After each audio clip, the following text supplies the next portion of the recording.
প্রিয় দর্শক, এই চমৎকার বিমূর্ত ধারার পেইন্টিংটি পাঞ্জাবিতে কিভাবে আঁকা হয়েছে তা আজকে আপনাদেরকে দেখাবো। পাঞ্জাবি বানানোর পরে ভেতরে একটি প্লাস্টিক উডের বোর্ড দিয়েছি যেন কালারটা ওই পারে পাস না করে। তারপরে পানি দিয়ে ভিজিয়ে দিয়েছি। পানি দিয়ে ভেজালে যেটা হয়, কালারগুলো সুন্দরভাবে একটি আরেকটির সাথে মিশে যায়।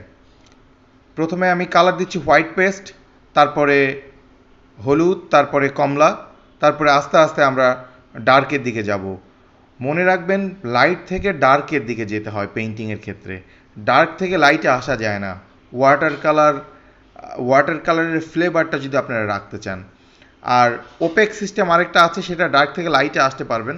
তো এটা আপনার পরিধানযোগ্য পোশাকে অনেক হার্ড হয়ে যায়, তাই আমরা ওই পদ্ধতিতে যাব না। আমরা খুব কম কালার দিয়ে পাঞ্জাবিটা যেন আপনার গায়ে কমফোর্টেবলি পরা যায়, সেজন্যে আমরা লাইট কালার থেকে ডার্ক কালারে যাব।